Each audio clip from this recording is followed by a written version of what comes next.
You know, I never understood why, whenever there's a remake to a superhero movie, people welcome it with open arms. But whenever there's a remake to a horror movie, people just go, no, no, kill it with fire!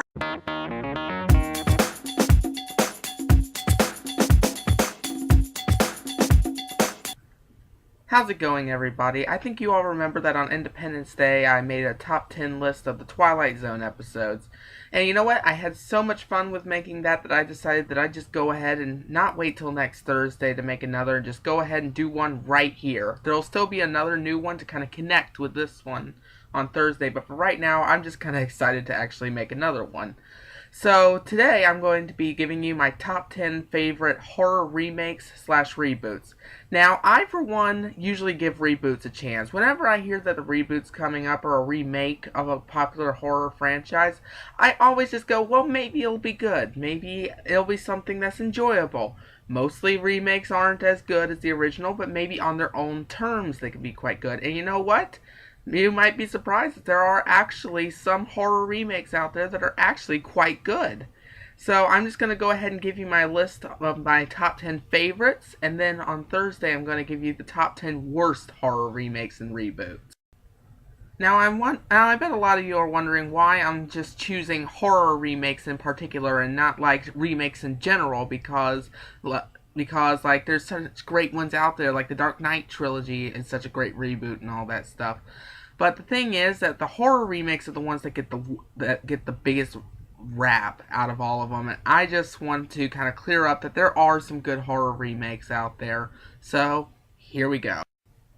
Coming in at number 10 is Quarantine, the American remake of the Spanish horror film Record. This follows the story of about a young reporter who follows some firemen for a news story when they get a call about some sort of disease in an apartment building, and soon they discover that they've been quarantined by the CDC, and they also soon begin to realize that this is no ordinary disease. It starts creating zombie-like tendencies. Now, let me just say that I am not a huge fan of Quarantine. I love the Record film. It's a great film. The others are just kind of I don't know. But the first one is really, really good. I really enjoyed it. Quarantine, the only reason it's on this list is because I haven't really seen a lot of good horror remakes. I've still got Bram Stoker's Dracula that I need to see. I've still got David Cronenberg's The Fly I need to see. If I had seen them at this point, they would definitely be on this list. This will definitely be out of there. But until I see either of those, I guess this is going to be as good as it's going to get. But of course the remakes get better. Now, what I like about Quarantine is that it does try to stick closer to the story of Record, and what I really like about it is that it changes up the ending.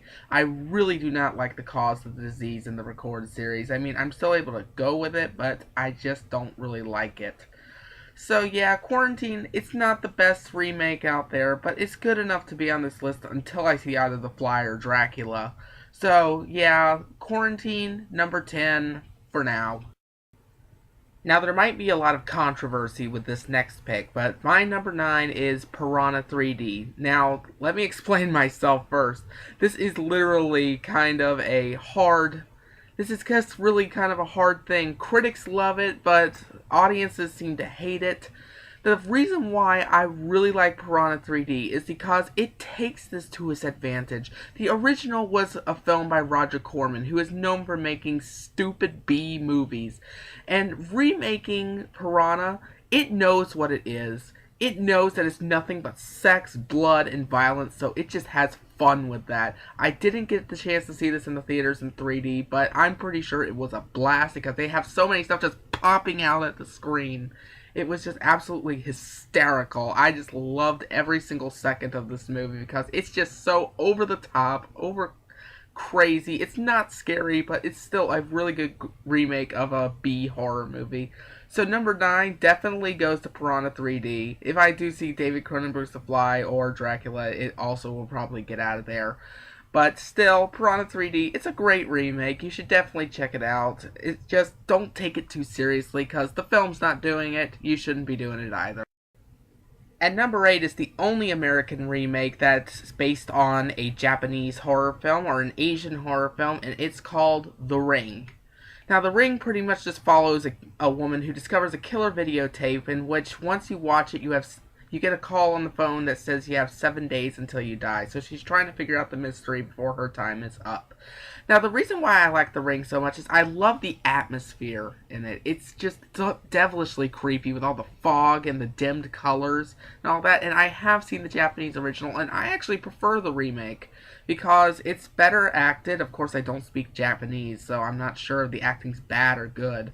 But yeah, the original still is good, but I really prefer the remake because it's more entertaining. The dialogue, I thought, in the original was just not as good, but this one is actually kept my interest the entire time. I could feel myself just kind of zoning out whenever I was watching the original. So yeah, I really prefer this remake to the original a lot. I know I'm saying original a lot, but I don't know why. But still, The Ring is a great remake. Definitely better than Ringu. So definitely check it out. It's the only good American Japanese horror remake in my opinion. So definitely check it out. Now for number 7, some people are just going to be questioning me, just going like, what? Why is this in here? Why? Number 7 is Scream 4. Now I know this sounds a lot like a sequel, but if you look back at Scream 3, the way it ends just kind of ends. It's just saying this is the end of a trilogy. And since this is top 10 horror remakes and reboots, Scream 4 is technically a reboot of the Scream series. It was supposed to create like a new trilogy. Apparently they're doing some stupid thing about MTV, with MTV making like a little television show based off it now. I really don't like that idea.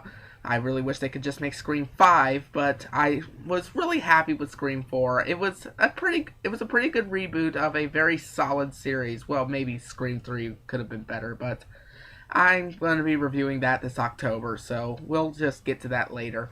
But Scream 4, it's a great horror reboot. I'm glad to see Sydney's from the Scary Movie series. But I'm glad to see Sydney again and all the other characters, as well as some new ones. They all bring a good amount, and I love how they just kind of poke fun at all the horror remakes out there, how there's nothing but remakes and nothing but sequels nowadays. So Scream 4 is definitely a great reboot to this series. I'm glad that Kevin Williamson came back to write the script because he does such a great job with that series. So yeah, Scream 4, number 6. No, wait, number 7. My bad. Now, the real number 6 right here that I just mentioned back there, I guess I thought Scream 4 was number 6, but the real number 6 is Fright Night. Now, I have seen the original Fright Night. It's a good movie, but I really thought that it needed a remake badly. The remake just improved upon it in every way. It's much more enjoyable, it just tones down the cheesiness, and I love cheesiness in a horror movie, but I really love that they kind of toned it down, but the comedy is still there. I love Colin Farrell as the main vampire Jerry. Fright Night ended up being one of my favorite films of 2011. It's a very well-made film. I love how it just kind of riffs on the whole vampires were like the big thing in 2011 and whenever Twilight was out, and I just love how they play with that. They even literally make a line that makes fun of how vampires are so popular. So it's a great little satire on the vampire genre, as well as being a pretty good horror movie. So yeah, Fright Night it's just such a great remake to the original. I actually prefer it to that one, and yeah, definitely see Fright Night, number 6. Number 5 is Dawn of the Dead, the Zack Snyder remake, also known as his very first film, and pretty much almost his only good film. If it wasn't for the fact that I actually liked Man of Steel this year, it would have been the only film by him I like. I still haven't seen 300 yet, but I'll just have to wait and see on that one. But Zack Snyder hasn't really hit a chord with me, but his first film, Dawn of the Dead, oh my god, it's such a great remake. I mean, it's not as good as the original. It just completely loses the social commentary that Romero used. But what it lacks in social commentary, it makes up for zombie action. It's just so much fun to see. Obviously, they get inspiration from 28 Days Later because the zombies are running this time.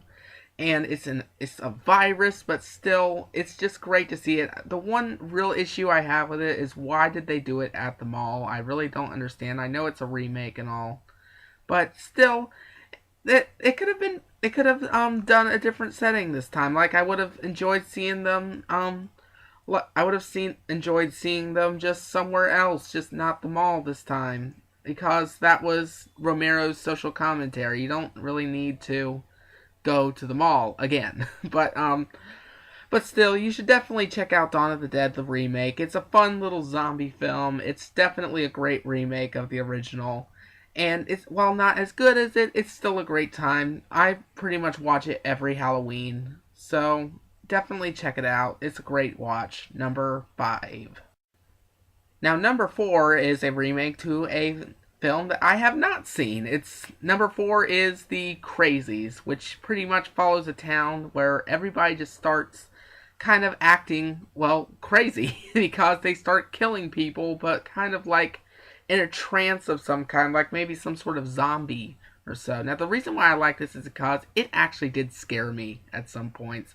There were moments where I jumped, and it was just really creepy. Now, I have seen the box art of the original, and I just decided not to watch it because it looked really, really dumb. I have seen the trailer to it. It looked dumb, so I just completely skipped it. But the remake, it's really good. It's actually a pretty good, decent little horror flick.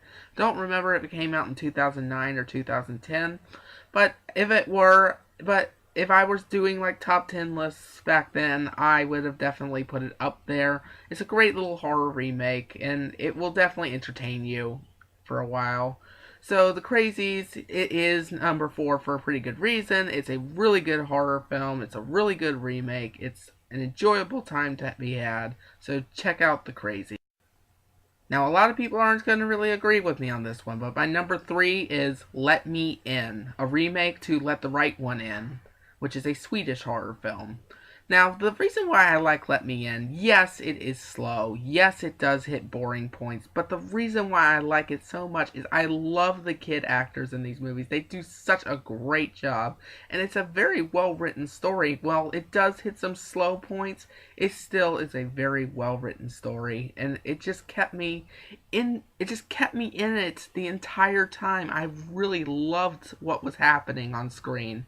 And it's just a great little vampire story, and it's just also a cute little romance story between these two kids. It's just words can't really describe how good this movie is. I mean, you kind of have to see it for yourself, but a lot of people just haven't been liking it because it's so slow, or maybe because it hasn't been true to the original. The original is on Netflix now, so I'll probably check it out. But for the most part, I love Let Me In. It's actually a really good remake, and I just really enjoy it. So, Let Me In is number 3. Now, when an announcement for this horror remake came out, people just flipped because they could not believe that this horror film, or so-called horror film, was being remade this year. But when I saw it, it went way above my high expectations. And my expectations were extremely high for this movie, and the fact that it overshot those high expectations, just, it deserves to be on this list as one of the best horror remakes of all time, and that is Evil Dead. Now, Evil Dead is pretty much, it has these 5 kids, they all go to a cabin in the woods, and they read from the book, Deadites, all that stuff, but what I love about this film is that it doesn't just try to be a cash grab and take all the money from you. It pays loving homage to the original trilogy. Now, I love Evil Dead, the original Evil Dead trilogy, and I was really hoping that this wouldn't mess it up, but Sam Raimi and Bruce Campbell put it in very trusted hands. Fede Alvarez knew what he was doing, and I loved every single minute of this. I have a shirt that I kept the shirt that I got from the free screening. I kept the poster that I got from the free screening. I will be buying this thing on Blu-ray when it comes out on July 16th. It is one of the best horror remakes I have ever seen in my life. It's just blew me away. It has a guaranteed spot in my top 10 of 2013. So Evil Dead is a must-see. I know a lot of fans have been kind of disappointed, but I loved this film. So you should definitely check it out. One of the best of the year, and definitely one of the best horror remakes of all time. So I should be asking myself now, what could possibly be better than the Evil Dead remake, which went way beyond my high expectations? Well, my number 1 horror remake of all time is John Carpenter's The Thing. Now, Now, I have never seen the original 1950s version of The Thing, but I've heard I've heard that it was good for its time, but it just has not aged well. I mean, not well at all.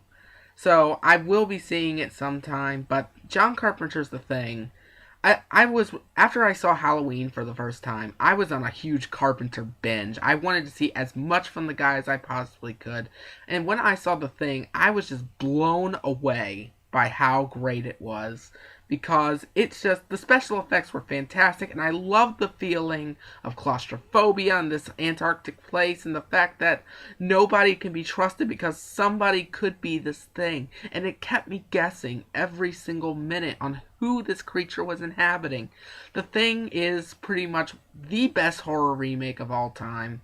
It is something that I can watch multiple times in my life, and I will never get sick of it because it is entertaining, it is very well done, and a prequel came out to it a couple years ago. Now, it's not as good as this remake, but still, it is kind of a loving homage to it, like what Fede Alvarez did, but not really quite as good. So The Thing definitely is my favorite horror remake of all time. So that's pretty much it for my top 10 horror remakes slash reboots. And on Thursday, I'm going to be having my top 10 worst horror remakes and reboots, which kind of should be a little bit easier this time because there are some bad ones out there. So until Thursday, I will see you all again soon.